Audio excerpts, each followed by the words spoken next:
সুপ্রিয় দর্শক, আসসালামু আলাইকুম। জীবনের গল্পে আপনাদের স্বাগতম। ক্যামেরার সামনে দাঁড়িয়ে আছে এই মুহূর্তে একটি অসহায় বোন। আমরা শুনবো তারই জীবনের গল্প। আসসালামু আলাইকুম আপু, কেমন আছেন? ওয়ালাইকুম আসসালাম ভাইয়া, ভালো আছি। ভালো আছেন না আপু? আপনার নাম কি আর আপনি কোথা থেকে এসেছেন? আমার নাম শিমলা, সিরাজগঞ্জ থেকে আসছি। আপনার নাম শিমলা, সিরাজগঞ্জ থেকে এসেছেন। আচ্ছা, আপনার বয়স কত? 18। 18 বছর বয়স। আপনার ফ্যামিলি থেকে কি আছে? আমার ফ্যামিলিতে খালি নানুর কাছে বড় হয়েছি। আপনার নানুর কাছে বড় হয়েছেন। আপনার আব্বু আম্মু মারা গিয়েছে নাকি অন্য কোথাও আছে? হ্যাঁ, মারা গেছে। আর আপনার ফ্যামিলিতে ভাই বোন কজন আপনারা? আমরা 3 বোন 2 ভাই। আপনি 3 বোন 2 ভাই। আপনার কি বিয়ে শাদী হয়েছিল? না, এখনো হয় নাই। আচ্ছা, আপনার ওই বোনগুলো কোথায় আছে? তারা থাকে তার স্বামীর কাছে। ওদের বিয়ে শাদী হয়ে বিয়ে গেছে? হয়ে গেছে। আর আপনার ভাই আপনাদের খবর রাখে না? না। ও আচ্ছা আচ্ছা, তাহলে তো আপনার লাইফটা অনেক কষ্টের আপু। বুঝতে পেরেছি। তো আপনি আমাদের ক্যামেরার সামনে কী জন্য আসছেন অথবা কীভাবে আসলেন একটু যদি বলতেন। আমি আরেকটা বোনের মাধ্যমে আমি আপনাদের পরিচয় শুনছি। ও, শোনার পরে এখানে আসা হয়েছে। আপনার বান্ধবী অথবা বোন যেটাই বলি না কেন আমরা, তার মাধ্যমে আপনি আমাদের খোঁজ পেয়েছেন, আপনি আমাদের এখানে আসছেন একটা ভালো জীবন সঙ্গীর আসে, তাই তো? হ্যাঁ। আচ্ছা ঠিক আছে। যিনি আপনাকে বিয়ে করবেন ওনার বয়সটা কেমন হতে হবে?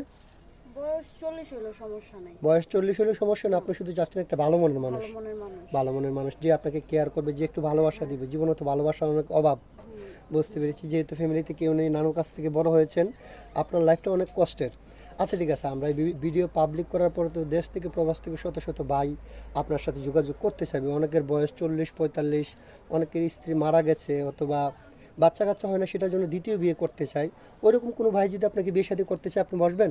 হ্যাঁ, বসবো। বলবো যে 40-45-50 বছর হয়।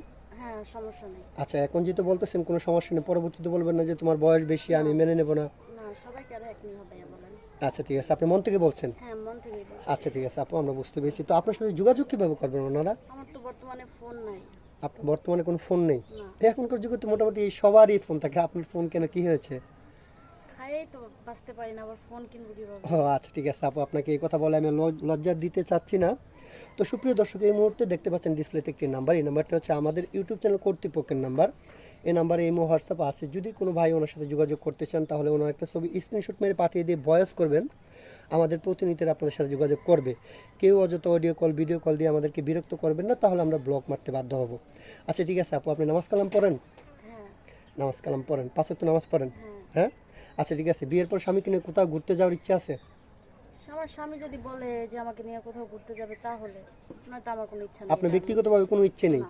স্বামীর যে যেমন সামর্থ্য আছে তেমনভাবেই সে তার সাথে স্বামীর যাবেন? তো আচ্ছা ঠিক আছে, যায়। বুঝতে পেরেছি। আপনার সিঙ্গেল ফ্যামিলি পছন্দ নাকি জয়েন্ট ফ্যামিলি পছন্দ? আমার যেহেতু আমার ফ্যামিলি জয়েন্ট ফ্যামিলি নাই, আমার তো বর্তমানে আমার হ্যাঁ, ভালোই ছোট থেকে লাগে। যেহেতু একাকিত্বভাবে লাইফটাকে কাটিয়েছেন, নানুর কাছ থেকে বড় হয়েছেন, এখন চাচ্ছেন যে বিয়ে শাদীর পরে একটা জয়েন্ট জয়েন্ট ফ্যামিলিতে সবার সাথে থেকে কি একসাথে বাঁচতে চান? হ্যাঁ। আচ্ছা ঠিক আছে আপু, সমস্যা নাই। আপনার জন্য শুভকামনা রইল। ভালো থাকবেন, সুস্থ থাকবেন। আল্লাহ হাফেজ।